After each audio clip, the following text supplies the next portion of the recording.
Eh bien bonsoir à tous les amis, supporters sportifs parisiens, parisiennes, supporters sportifs d'autres clubs, amoureux, amoureuses du football, bienvenue à vous. Ah, les amis, je sais que vous êtes comme moi, supporters parisiens bien sûr. Je sais que vous êtes comme moi, vous êtes apaisés, vous êtes bien. Depuis dimanche, vous avez bien dormi, vous avez bien mangé, vous avez un bon moral, vous êtes bien, vous êtes apaisés, vous êtes bien. Ça fait du bien cette victoire à Marseille quand même, hein. Voilà, faut dire ce qui est. Quand le PSG fait de superbes choses, on est quand même beaucoup mieux dans notre peau, hein. Voilà.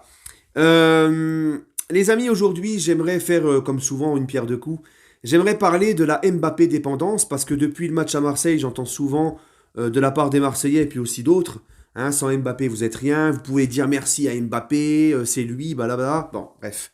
Ça, j'aimerais y répondre. D'accord? J'aimerais répondre à ça. Et ensuite, j'aimerais parler de l'affaire, vite fait, l'affaire de Hakimi, hein, parce que c'était important d'en parler, et vous avez été nombreux à me demander mon avis. Donc les amis, déjà concernant la Mbappé dépendance. Les gars, les gars, oui, Mbappé est le joueur le plus décisif du PSG depuis 2 ans. Depuis 2 ans, c'est lui qui tire ce PSG à bout de bras. C'est lui le joueur qui, pour ma part, il est là pour gagner et non pas pour s'amuser. C'est lui qui dégage le plus gros leadership. C'est lui qui a la dalle, qui a faim. C'est lui qui tient le PSG à bout de bras depuis 2 ans. C'est lui qui claque but sur but. C'est lui qui change le visage de ton équipe. On l'a vu quand il est rentré face au Bayern. On l'a vu encore dimanche au Vélodrome. C'est lui qui t'apporte de la profondeur de jeu. C'est lui qui, même dans l'état même dans la tête de l'adversaire, il rentre même dans la tête de l'adversaire. Ça joue sur eux. C'est lui le plus dangereux. C'est lui pour moi l'homme fort du Paris Saint-Germain. Ça, c'est indéniable, hein. Maintenant, les gars, Mbappé. Mbappé, quand on le fait venir au PSG, et encore plus quand on le fait prolonger il n'y a même pas un an, c'est pour nous faire gagner, justement. Vous croyez qu'on a prolongé Mbappé juste pour vendre des maillots, juste pour vous faire plaisir comme ça, et faire joli? Non. Quand on prolonge Mbappé, c'est justement pour qu'il continue à performer au PSG, et qu'il continue même à monter en puissance, et qu'il nous fasse gagner des gros matchs. Donc on va quand même pas reprocher et pleurer que ça soit lui qui nous tire à bout de bras, que ça soit lui qui encore au Vélodrome nous claque un doublé et une passe magnifique pour Messi, que c'est encore lui qui est impliqué sur les 3 buts. On va quand même pas pleurer pour ça. Hein les gars, moi ça ne me dérange pas d'être Mbappé dépendant, absolument pas. Alima, je vous pose la question, pourquoi quand c'est Mbappé, ça pose problème? Quand c'est le PSG et Mbappé, ça pose problème. Quand c'est Benzema au Real Madrid, hein, quand on dit il y a un Real avec et sans Benzema, ça ne pose aucun souci.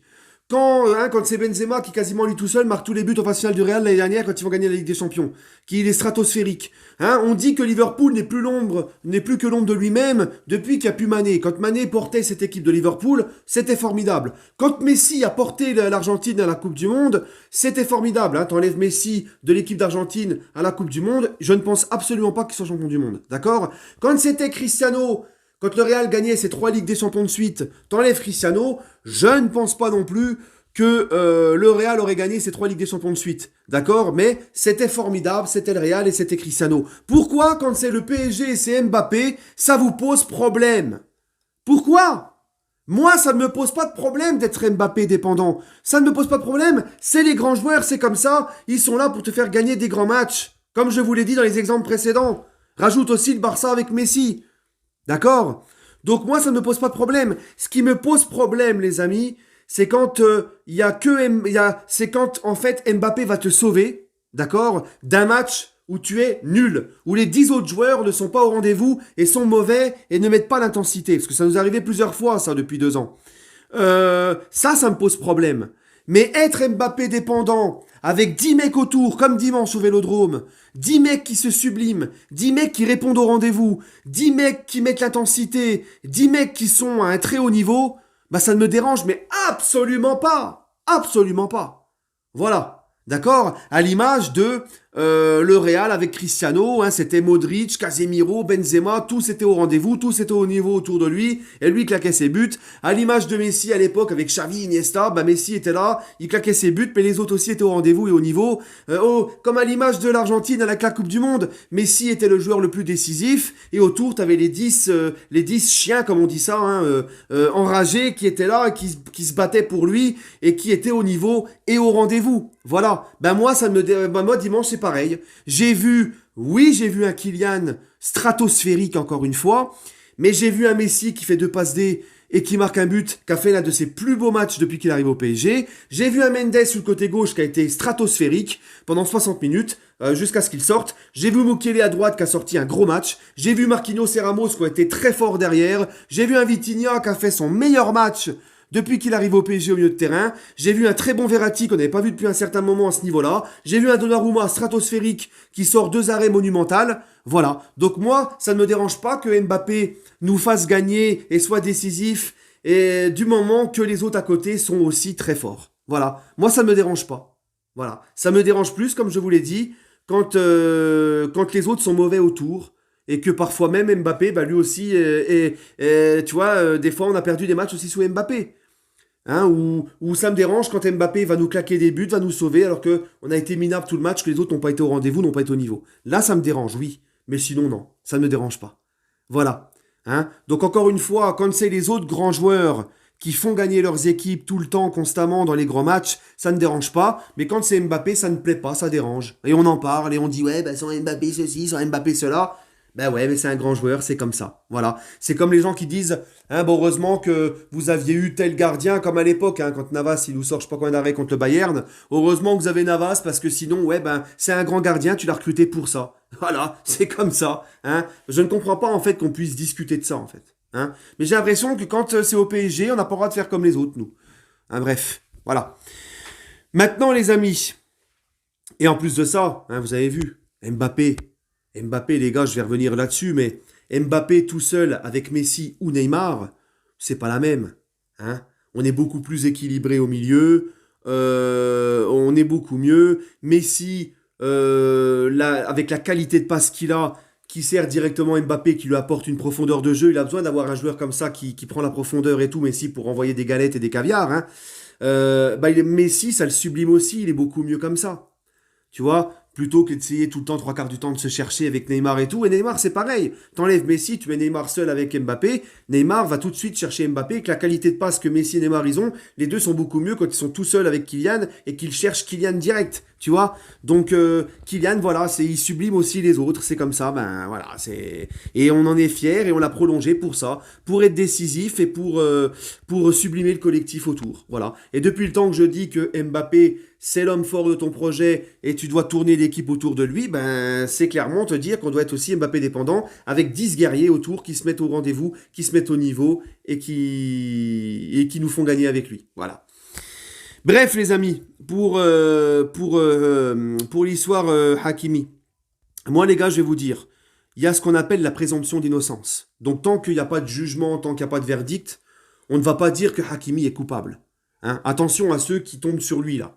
Mais on ne va pas, on ne va pas dire non plus que c'est faux. On ne peut pas dire à 100% que c'est faux, puisque moi j'attends le verdict en fait. Voilà. Hein. Moi personnellement, je ne veux pas y croire parce que je ne pense absolument pas que Hakimi est comme ça. Mais malheureusement, ben, comme on dit, l'habit ne fait pas le moine. Des fois, on pense connaître les gens et on ne les connaît pas. Donc moi, je ne peux pas te dire à 100% c'est faux. Et il y a la présomption d'innocence. Je vais pas te dire ouais, c'est un salaud, machin. Voilà. On va attendre de voir ce qui se passe. On sait, à l'instar de Neymar en 2019, qu'il y a beaucoup de femmes qui racontent des conneries là-dessus pour nuire à un joueur pour X raisons ou pour toucher de l'argent ou pour se faire un petit peu un coup de pub. Voilà. Hein, ça peut aller très vite. Par exemple, Ashraf, je sais pas moi, il repousse les avances de cette fille, bah tiens, je vais te le faire payer. Ça peut aller très vite, les amis. Ça peut aller très vite. Donc moi, j'attends de voir. Hein. À l'instar de Neymar avec l'hystérique à l'hôtel en 2019, rappelez-vous, où elle avait finalement avoué que c'était pas vrai. Hein. Donc voilà. Moi, j'attends de voir, parce qu'il y a beaucoup d'exemples comme ça. C'est arrivé aussi à Cristiano il n'y a pas très longtemps, 3-4 ans en arrière, où il était accusé de viol, je ne sais pas quoi, ça s'est avéré que c'était faux. Donc j'attends de voir, moi. Parce que moi, personnellement, comme je vous dis, je vois pas Achraf faire ça. Mais on attend, on va voir. Si Hakimi est coupable, s'il s'avère qu'Hakimi est vraiment coupable, eh ben, il faudra qu'il parte du PSG et qu'il aille en prison. Parce que violer une femme, c'est une atrocité, c'est abominable. C'est vraiment, voilà. Donc, mais si c'est faux, j'espère, parce que ces femmes-là s'en sortent toujours les cuisses propres aussi. Ces femmes qui mentent, hein, qui détruisent l'honneur qui détruisent la réputation et aussi le moral, parce que ça doit être dur mentalement d'encaisser ça, de se faire calomnier de viol, ben, ces femmes-là qui ne disent rien, qui ne font, qui s'avèrent qu'elles ont menti, elles ne prennent jamais rien, elles. Hein, et elles discréditent justement les femmes qui sont vraiment victimes de viol. Donc j'espère que si c'est encore une de ces femmes qui ment pour nuire à un joueur, j'espère qu'elle prendra une lourde sanction. Parce qu'à chaque fois, elles s'en tirent avec rien, les nanas. Hein, et ça, c'est pas normal. Bref, allez, prenez soin de vous, les amis. Et puis, on va attendre. Hein, en tout cas, moi, présomption d'innocence. Et je ne vois vraiment pas Achraf faire ça. Voilà. Donc, on va attendre, on verra.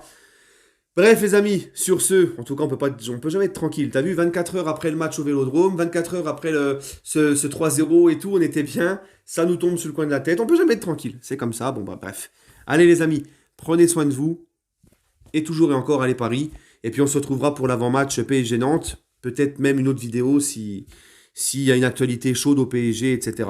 Pour ce qui est de ma série, mon PSG à moi, et la série des Coupes de France remportée avant QSI, pardon, on reprendra la semaine prochaine. Hein, voilà, là j'ai une semaine chargée, j'ai ma maman qui vient à la maison jeudi midi. Voilà, j'aurai pas le temps de... Bref. Allez les amis, prenez soin de vous et allez Paris.